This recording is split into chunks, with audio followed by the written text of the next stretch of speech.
Good afternoon, everyone. And I hope that we are live now. We are very sorry. We seem to have experienced some technical difficulties. So I assume we are live now. We have our IT team here who's working very hard on it. And we're just confirming one more time that the people can actually see and hear us. So allow us just one more minute, please.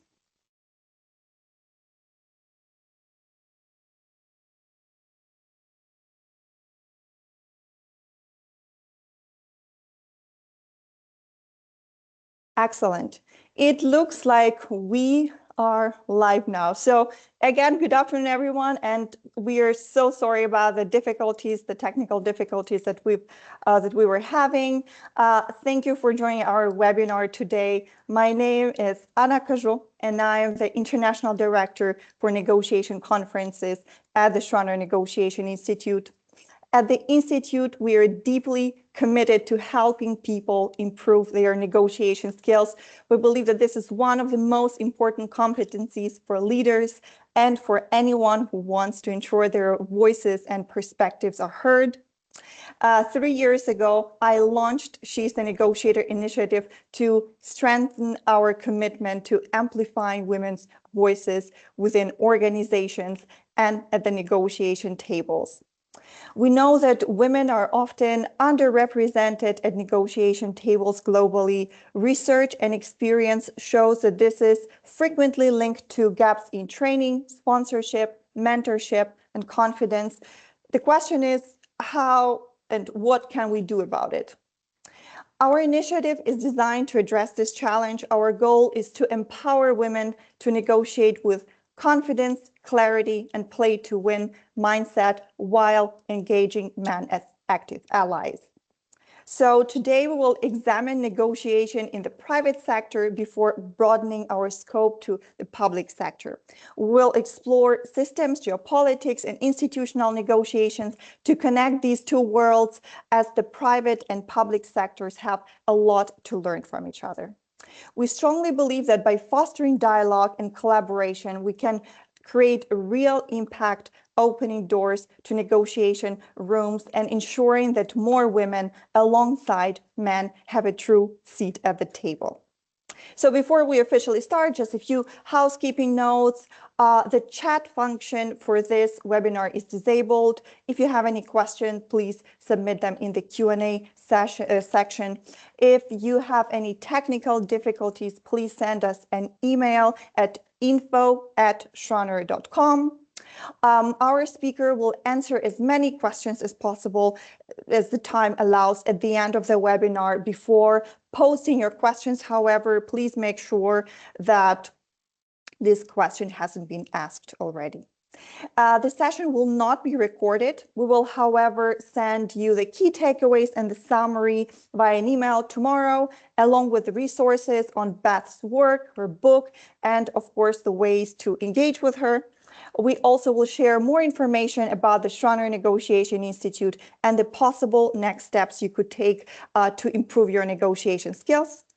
I am delighted to introduce our guest speaker, Beth Fisher-Yoshida. Beth is a leading expert in negotiation and conflict resolution, as well as a professor of practice and the former director of the Negotiation and Conflict Resolution program at Columbia University.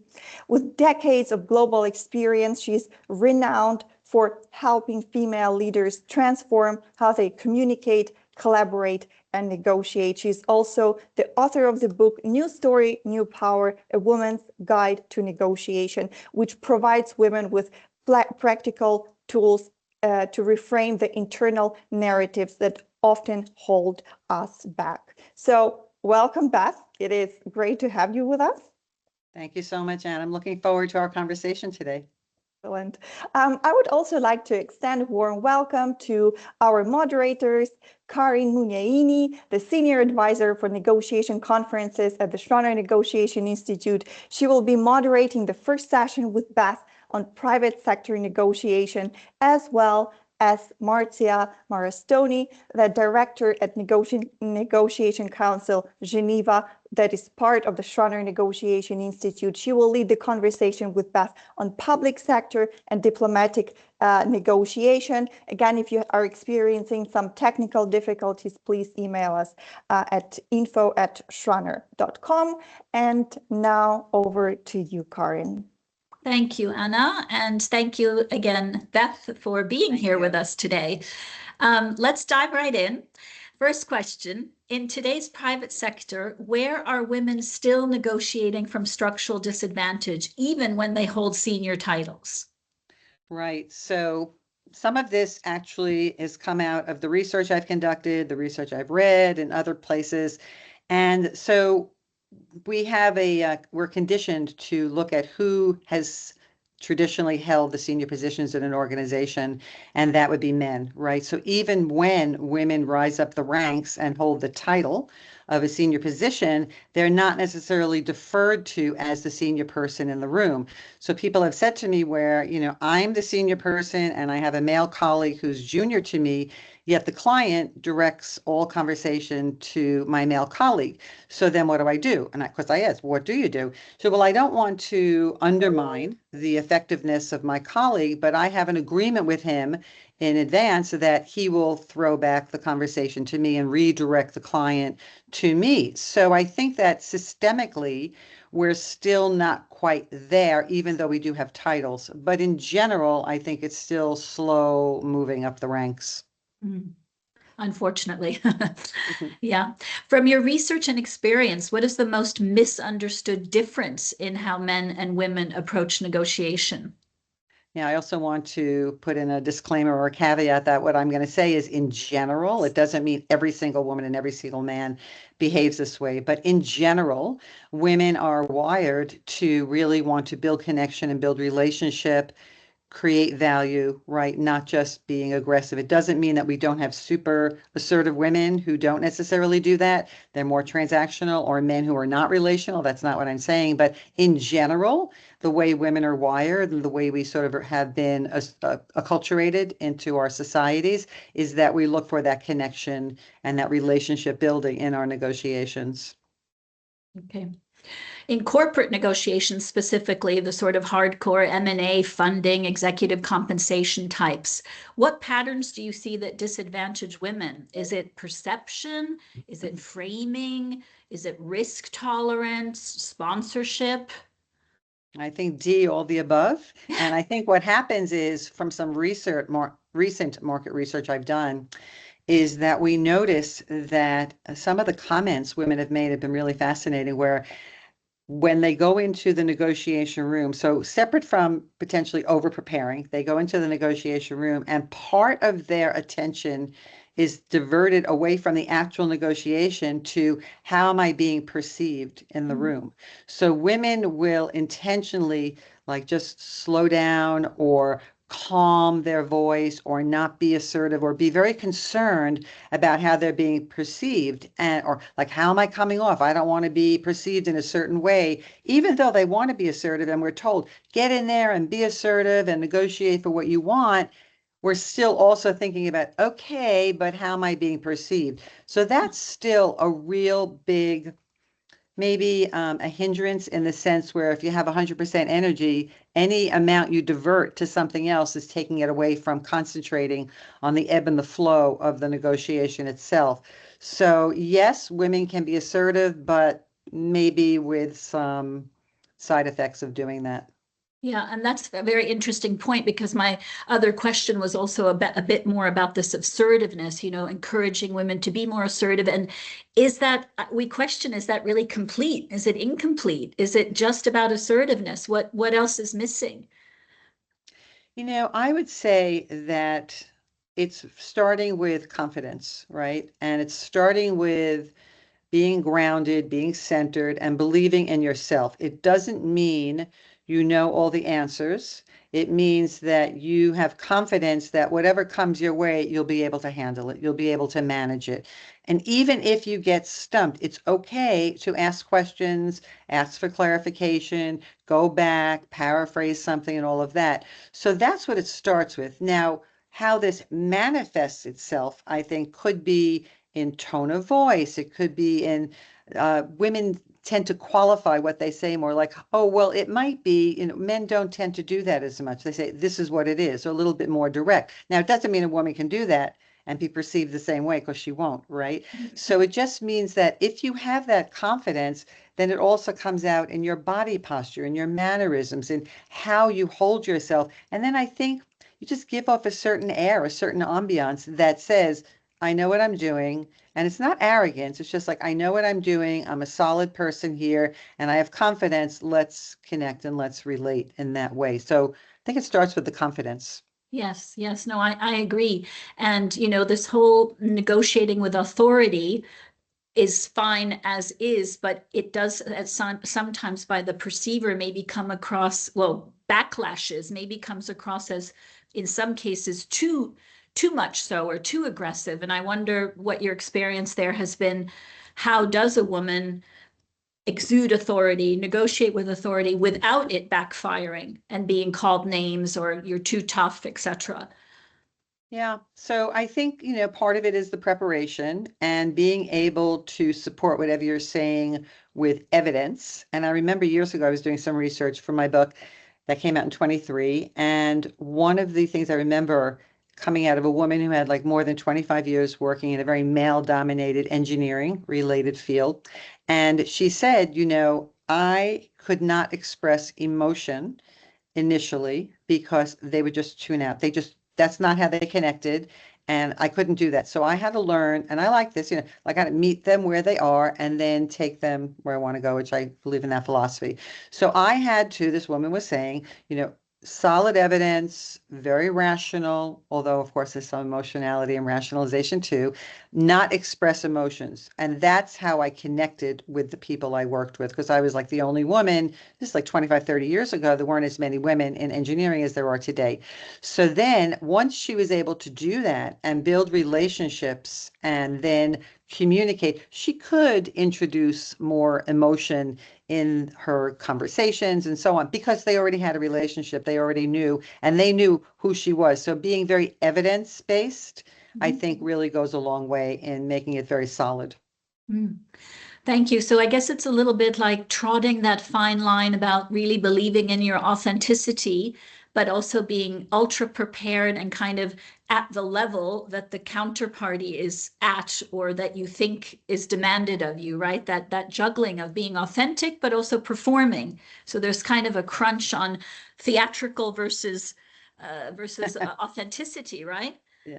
I mean, you can be theatrical too, right? As long as you're authentic, right? And Yeah. so sometimes, if we just take away like looking at the gender part, like what does it mean to be an effective negotiator, like separate from gender? And it means doing your homework, knowing your counterpart, knowing what you want, knowing what they want, or as much as possible, or having some evidence, some data there to support your points, and then questioning and having really good effective communication skills. So all of that is just a given, right? That's a given, I think, that anybody who's in a negotiation needs to do. Then you put the other kind of cultural layers and gender as part of that culture on top of it, and then it has to be modified to be authentic for that person and that voice.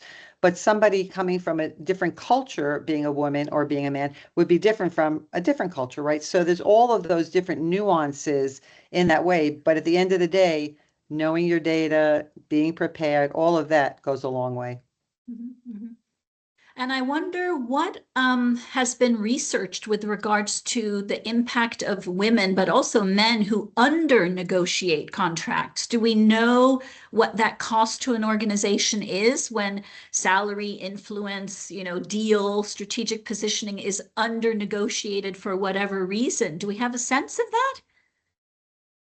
I mean, I don't have all the data available, but in general, when you leave things on the table, right, do you ever really make up that difference? If we're talking about somebody coming into an organization and negotiating a salary package, if you don't get what you want up front, very often employers will say, well, let's just do a 90-day trial, or let's just do 6 months and revisit it. Okay, but in that 90 days or 6 months, you're already at a little bit of a gap, right? They're not going to give you retroactive pay. They're going to go from now on. And so then there have been studies that show that when men and women enter an organization, even if they have a very, very small difference in salary, eventually as the years go on, that gap widens. So you never really make that up. In terms of also within an organization or between organizations, if the other side knows the value and you're under asking, then I would imagine they lose some respect and they think maybe you're not informed or you're not confident.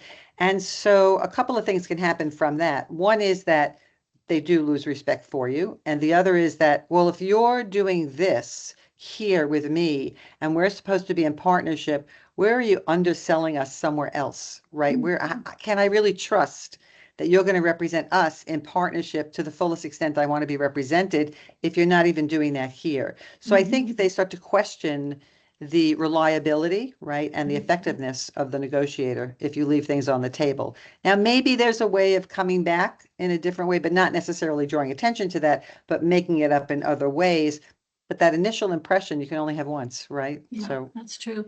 So I guess that makes it that much more critical to really go in before. And you spend a lot of time, I think, in your book as well about talking about negotiation doesn't start at the table. It starts Right. way beforehand. And that's right. when these demands and the maximum minimum targets and the whole kind of setup of what you're actually in there, your targets, your goals to negotiate are extremely critical. So there is no risk. You're reducing the risk of under negotiating, right? That's right. That's right. Yeah. Yeah, doing your homework and really knowing what that is and knowing when to walk away. It doesn't mean every situation is going to work out the way you want. So, it depends. I mean, if you have other options, then you may want to explore those other options, and then there are a lot of different ingredients that go into making a successful negotiation and what's a good fit. And I think that has to be really considered also. Yeah. And on that note, I would say the next question I had is probably quite interesting in the sense that I wanted to bring in the idea of, designing or redesigning negotiation cultures. And it's not just a culture within an organization, but also cultures that can cross regional, national industry lines. How can companies today redesign proactively cultures so that it's not the women who are adapting themselves to a male system, but that it's a system that's also good and healthy for female negotiators? Yeah, good question. I feel that leaders bear a lot of the responsibility and they have to lead by example because you can say one thing, like espouse a certain way, and then do something completely different. And people say, okay, there's something inconsistent there. There's a gap between what you're saying we should do and what you're actually doing. So leaders have to really walk the talk. And so then it has to permeate throughout the culture. The other thing I think is really critical, and I see there's an absence of this a lot of times in organizations, is really holding people accountable. So there are accountability measures in place, rules, regulations, and so on, and practices that are recommended, but are people really held accountable? If you are in the line of a business where you're bringing in revenue, there's probably a different standard that you're held to than people who are internal in more of a support function, right? All are critical to the success of the organization, but somebody bringing in the client and bringing in the revenue or being the salesperson, some of their behavior is going to be tolerated a little bit more if it's misbehaving or not according to what you want in your organization versus somebody internally, because they're bringing in the revenue and that's what the organization needs to survive. So the leader has to model it, and you really need to enforce in some way the accountability measures you put in place, because if people know they can get away with it, the other thing that happens is the more junior people or the more underrepresented people don't feel protected. They don't feel they're being taken care of. There's a lack of psychological safety in the organizations. And they think, well, I'm not going to say anything because nobody's going to be there to have my back, to protect me. So then a lot of it just continues to wear away at the morale in the workplace. And at the end of the day, then you don't have what you need from everybody. You don't have commitment, you have compliance if you don't honor the culture that you're espousing. And probably the start of what could potentially be a toxic environment, which does no one good, right? That's right. Yeah. So you had mentioned, a bit about how women are and this is, I think, also in your book as well, often cited as being more emotionally intelligent and it's a real strength, etc. How can women leverage that relationship capital strategically without falling into the stereotype, typecasting, so that it's there, they embrace it, but it doesn't become cliche, in other words? Yeah. So you're talking more about like emotional intelligence in those kind of Yeah, situations. yeah. Yeah. So, if you're emotionally intelligent, then I'm thinking that you're doing this well, right? Because you don't have to advertise it because it is part of your fabric, part of who you are and how you relate with people. So that means that there's a sensitivity, there's empathy, there's like reading the room, reading the vibes in the room and so on, and reading what's happening and paying attention to all of those different things, verbal and nonverbal, that are happening, even if it's on Zoom, right? You can Mhm. still do things virtually as well. You don't have as many clues, but you have enough Absolutely. to work with. Yeah. So, and more is being done virtually as well. So then being able to be responsive and then thinking, okay, do we need a break? Or do I ask a question? Do I share a story? Like, what do I do? And being attuned to the connection between the people, because the way I look at negotiation is that it's a relationship. Who am I going to be in that room with that person in that moment? And what kind of relationship do I want? And then what am I laying the foundation for before, during, and then after the negotiation to have that ongoing relationship? And I understand that not every negotiation has an ongoing relationship afterwards, but at least for being relational in that moment, in that interaction, what do I need to do? That means I have to be attuned to what's happening with me, what are my triggers, what's my own emotional state, how am I regulating it, and then how am I regulating it with the other person as well. Mhm, mhm. Okay, thank you. What is the one, if you had to pick one negotiation skill, women in senior leadership roles should consciously strengthen over the next 5 years, especially given our VUCA and extremely volatile economic and geopolitical environment? Is have confidence and let your voice be heard because you Mm. have something to say. And as long as you're prepared, then go ahead and say it, regardless of the challenge, because not saying something means that you're approving that behavior. And if you're not approving it, then you have to say something and be true to yourself. Mhm, mhm. Okay. Now, for the sake of time, I have one more question I'll squeeze Okay. in here. Is the real issue of women negotiating different? Is it an issue of women negotiating differently, or is it because organizations are rewarding only one style of negotiating? A couple of things happen, and this will also be in the second half, is that, if there are certain ranks or certain levels who are at the negotiation table making the decisions, and if women are not represented because they're not in those ranks, then you're not going to hear their voice in that situation. So we have to systemically really look at the bigger picture and say it's not only about women negotiating, but they need to be invited to the table because they need to be in the ranks that are at the table. And if you're not doing that, and you look around the room and you have everybody who looks the same, then you're not doing something right in your own organization that you have to pay attention to. Mhm. Great way to end my section. Thank Thank you, you, Beth. Karen. I will open now for Marzia, who will handle some of the Yeah. questions we had prepared for the public sector. Super. Thank Thank you so you. much. Great talking Thanks. with you. You too. With pleasure. So thank you so much, Karin, for these great questions, and thank you, Beth, for this super interesting first part. So as mentioned from both of my colleagues, I will mostly focus on the public sector. I read your book with great curiosity and great interest, and I have to say I finished it super quickly. Thank you. That's a goal. That's always a good sign. And then I was really impressed in how you brought in constructivism, language, and narrative into your study of negotiations, right? And so much of your book and your work focus on how internal narratives shape negotiation outcomes. Now, I would like to start with a broad and maybe more general questions for our audience who's interested in geopolitics and diplomacy. So how would you say that your insights and your arguments on these internal narratives and negotiation outcomes apply if we look specifically at diplomacy and peace processes? Yeah, thank you for that.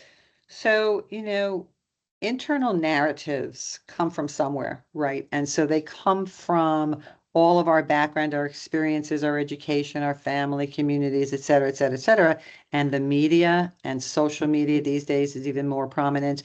And so in these different sources of information as we're growing up, and when we choose our career path, then it's also different messages that tell us how we should be, how we shouldn't be, what works, what doesn't work, what's right, what's wrong. And we carry all that with us consciously or unconsciously.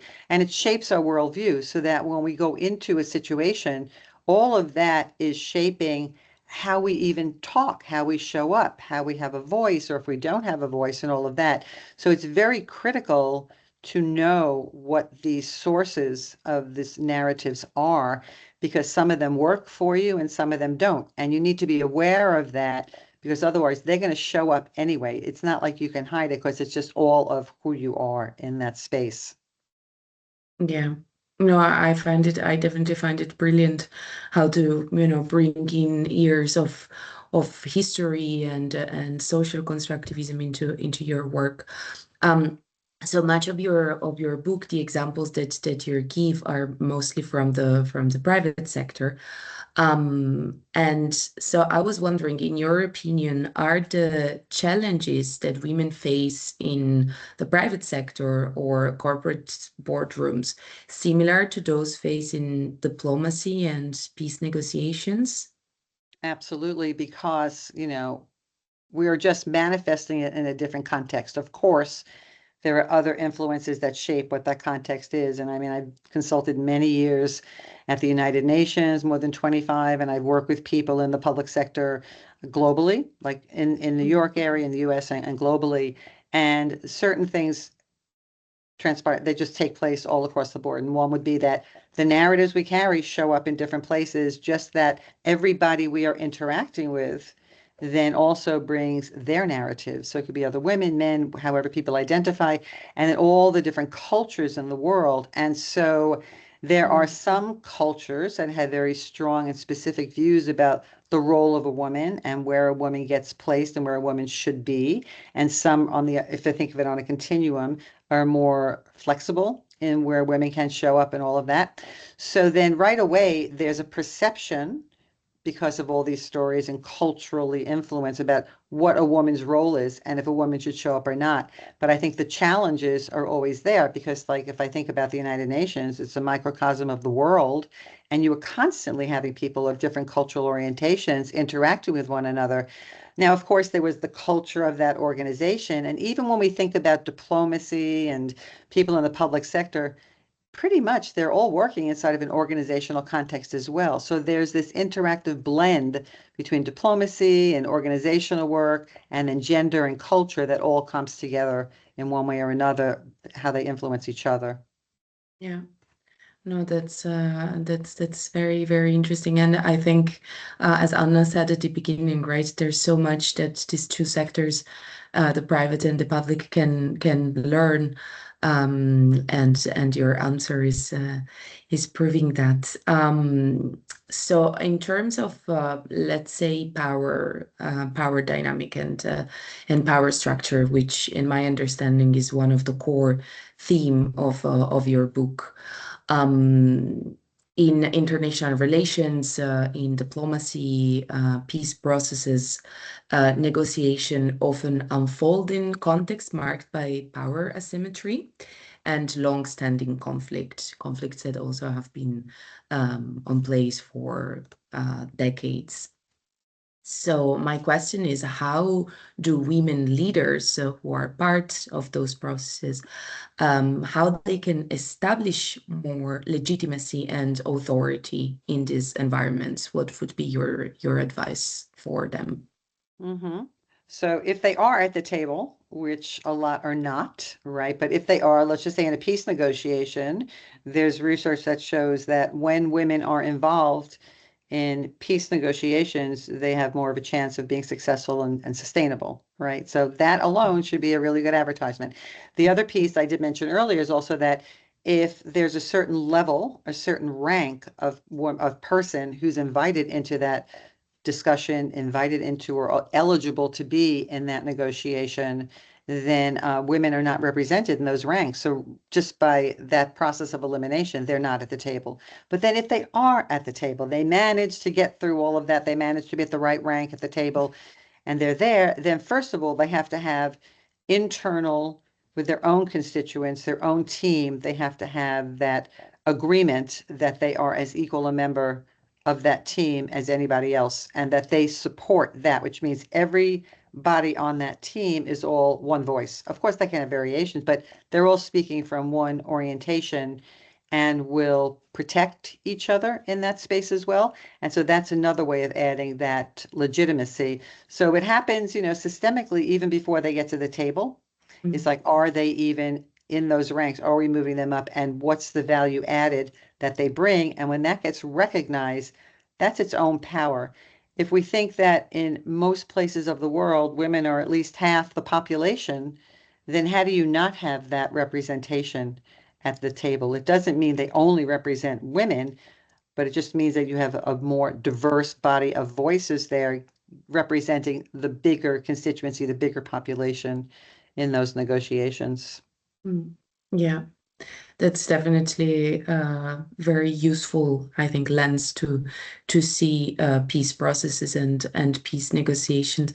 I know you've been worked with so many women, coached so many women, and very interestingly for us today, right? Both working at the private and the public sector. So, in your experience, which strengths have you seen women leaders contribute that are particularly valuable under pressure, on negotiation under pressure? I think, again, the role of empathy, because their experience in the world is different just because they're women, right? So, and a range of experiences. But the way that women connect to the broader population who they're going to be representing in these talks is different, right? And so whether they're mothers or not, but they're still a daughter of somebody, a sister of somebody, or, like that connection, then they have that empathy and that connectivity, that relational orientation that I think serves them well. And there's just that level of compassion. And again, doesn't mean men are not compassionate and men don't show empathy. I'm not saying that at all.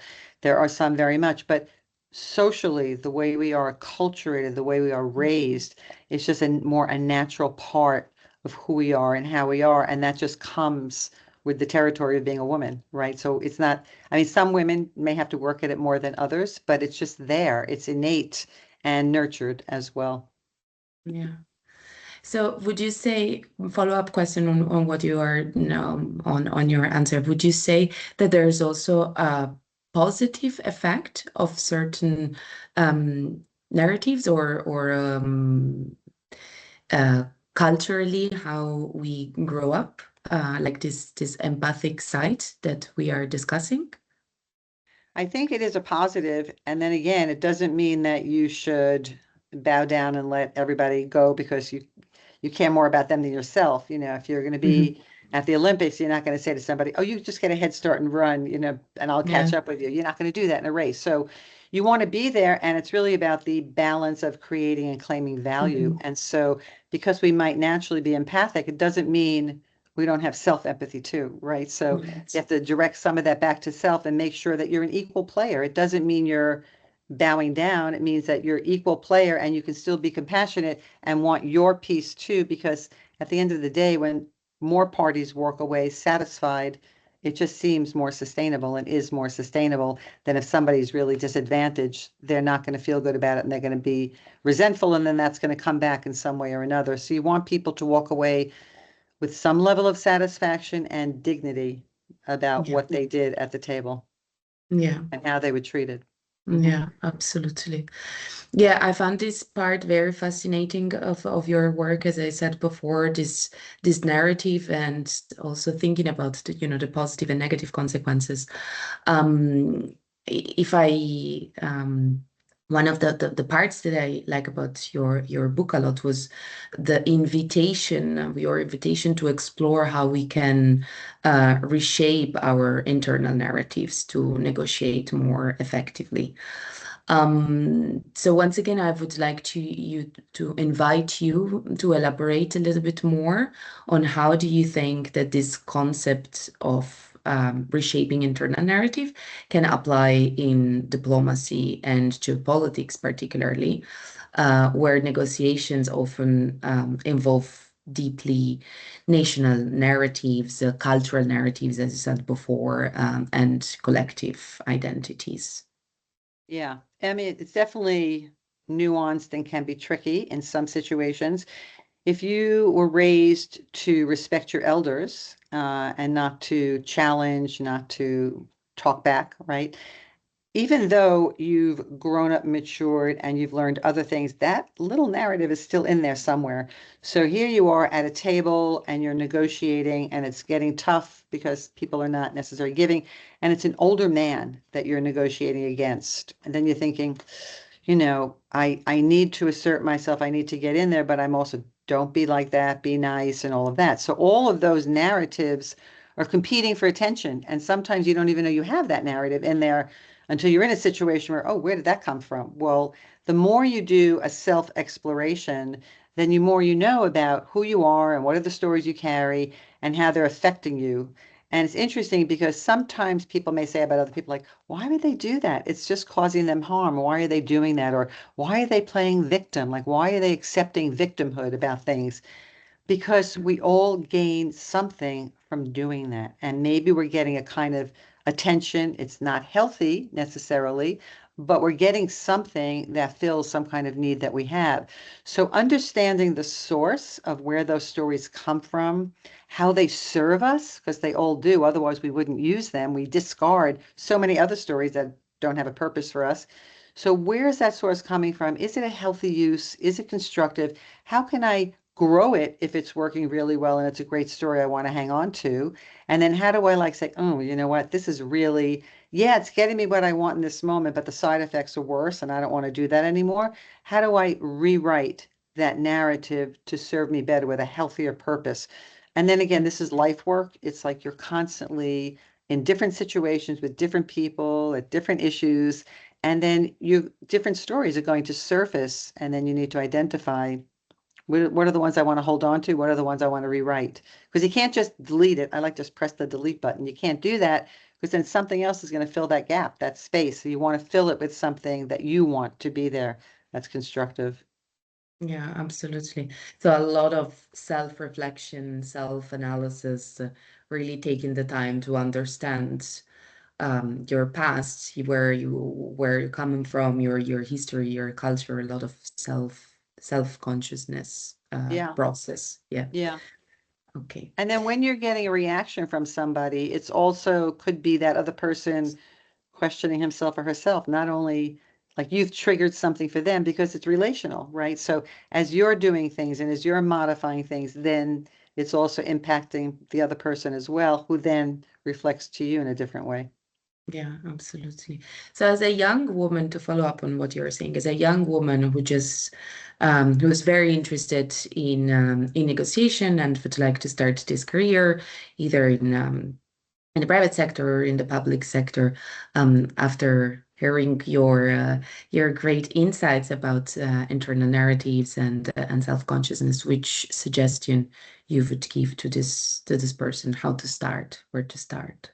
So it's kind of like a parallel process. So of course you have to learn good negotiation skills. You have to learn other kinds of information that you need for your career. And in parallel, you're also learning ways about who you are, because no two people will take that same information and apply it the same way because they're different. So you want to understand who you are, and then how does that information and those skills work with you? And then you continue to learn and understand what your triggers are that's going to get you in a situation so that you can have that emotional intelligence we talked about earlier and that emotional regulation and management. And it's life work. It just goes on and on and on because you continue to refine who you are and show up better and better in different scenarios. Of course. This is very beautiful. Thank you. And I think very helpful for our audience. I have the last question, which is a question that could probably take 1 hour to answer, but we will try to make it super short and then we will close the debate. So while preparing for this webinar and reading your book, I was thinking, okay, if we have to put a stop, and then you said we couldn't push the delete button, but let's imagine to put a sort of veil of ignorance or original position and the John Rawls style. If we had to redesign today's global negotiation architecture, whether in the private or in the private sector, what would need to change, in your opinion, to make these systems more inclusive but also more effective? So there's the actual negotiation that happens, and then there's the implementation of what was negotiated. So you want buy-in from the people who have to implement, because the people who are at the negotiation table negotiating are not the people that are implementing. They're right sharing back. There's track 1, track 2, track 1.5, all different tracks. So you need to think about how the results of the negotiation are going to impact the people who have to implement it, the opinion leaders, the grassroots leaders, and so on. So the more representation you have along the way, even if they're not at the table, but that you've included their voice, you've included their concerns and their needs and their wants along the way as part of your data collection before you get to the table, then the more likely you have that in mind when you're negotiating, even if you can't meet everybody's demands, and then it'll be more likely to be received well when it has to be implemented, and then implemented effectively because they're represented in that decision in some way or another. So that's how I would redesign, because I don't think that happens all the time enough. It's like something's negotiated and then it's sort of like, okay, now we have to implement it, when there's a complete disconnect with what was negotiated and then how it gets implemented.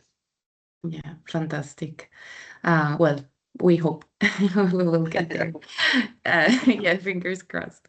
So thank you so much. It was great.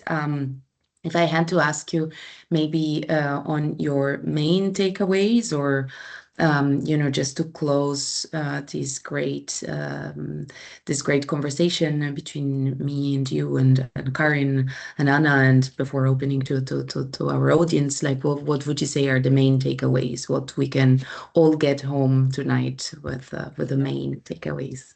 I think one takeaway would be to constantly learn about yourself, reflect on your interactions, what worked well, what would you like to change, what would you like to do differently, and be kind to yourself and understand that it's a process, and then identify the points to learn and just continue doing it and continue because it's life work, and trust yourself, because if you're doing that work, chances are you're going to uncover some really great gems that are who you are, and that you just trust yourself and build that confidence by knowing who you are in those situations.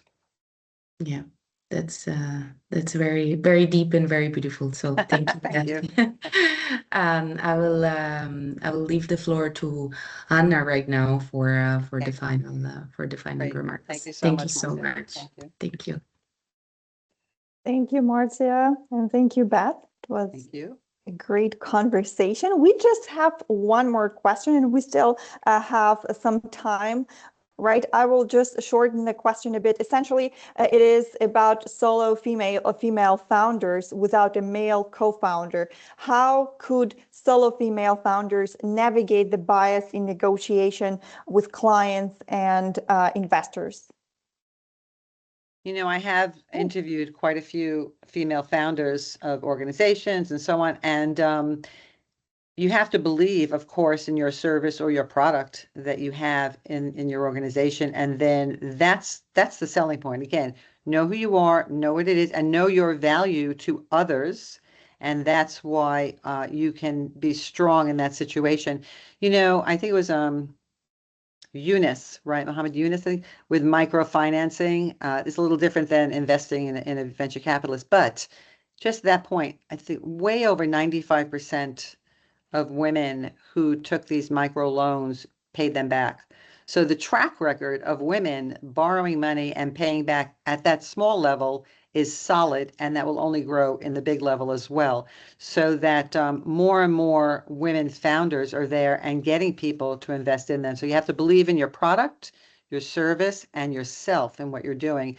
Because even to found something and start, then you have to believe in it, and it has to be a very strong, solid belief. And then you show up. I think you're muted. Sorry. Sorry. There is some things happening with my laptop today. I'm not sure. Not sure what's going on. I was just saying that this is definitely one takeaway to take home with you. And I would have another question because I'm sure that not all of the people who are participating in the webinar know that you will be as well joining us live in person, right, in Zurich on October 22nd and 23rd as a speaker for our negotiation conference, right? And you will be talking about failure in negotiations. From your experience and just from your general expertise, do you teach women how to deal with failures in negotiation? Do you teach them how to reframe failures, so they could bounce back, so they could build some resilience? Yeah, sure. I don't like the word failure. It's such a negative word. Like failure is like, oh, you're so depleting. So it's a reframe. It's a constant reframe. Like, what did you learn from this situation that you can use going forward? In some of the work I've looked at where people have done research on failure and the whole concept of failure, one of the things that I took away from that is fail often, because then you fail small. So you just little increments of failure, and you learn and adjust and adapt in that way. If you don't, and you wait and you wait and you wait and you wait because you're not ready, then you're probably going to fail bigger, and that's a much bigger impact. So I would say fail frequently, and then you fail small and learn from it. So the failure is really an opportunity to grow and learn. That's how I would reframe it. And I like that much better than the word failure. Excellent. Great. So I guess this is exactly what you're going to be talking during the breakout session. I will. Perfect. Yes. Great. So if I assume there are no more Q&A, any more questions right in the session. Therefore, thank you so much, Beth. Thank you. It was, as usual, a pleasure to learn from you. I guess we've been working together for 3 years already, 3 or 4 years more, even. More. Yeah, maybe even more. I started in 2019. That was my first run. It's a while. Exactly, even more. But it's always been brilliant, and there is always a lot to learn from you. So we are very excited to have you again with us in Zurich. And just to wrap up our conversation, I as well wanted to say, as I mentioned at the very beginning, that She is the Negotiator initiative is our ambition to empower more women to step into the room with clarity and confidence. Of course, having men as active allies. We will continue hosting more events because meaningful change does not happen in isolation. And our She's the Negotiator initiative, of course, is a part of negotiation conference that Beth will be attending alongside other negotiation experts. Again, it will be taking place in Kunsthaus in Zurich on October 22nd and 23rd. Our conference every year brings together executives from top negotiation experts for 2 days dedicated to mastering complex and high-stake negotiations. And of course, all people have the opportunity to build international networks. So if today's conversation sparked some ideas for you, the conference is where those ideas can turn into strategy, skill, and of course, lasting connections. I'm as well sure that we will see many of you at one of our workshops in Zurich on May 20th or 21st. If you have not yet applied for She's the Negotiator workshop at our office in Zurich, we just recently reopened the waiting list for both sessions, so you still have an opportunity to apply. We'll be delighted to welcome you in Zurich or in our office as well to continue the conversation, to continue opening the door, to continue strengthening female voices and ensuring that more women alongside men are taking place and having the seat at the negotiation table. And perhaps the most important question to ask ourselves is, what are we, each of us, going to do the next time we are going to step into a negotiation? What are we going to do differently from now on? Again, thank you so much to Marcia, to Karin, to Beth for taking her time. As I mentioned before, this session was not recorded, and we will be sending you the summary tomorrow together with the materials, together with some resources, Beth's book, the link to Beth's book, and of course, how you could connect with Beth. Thank you so much for being part of this conversation, and we look forward to staying in touch with you. Thank you. Bye now. Thank Thank you, you. Beth. Bye. Thank you, Anna. Thank you, Marcia. Thank you. Thank Bye-bye. you so much. Bye. Bye-bye. Thank you.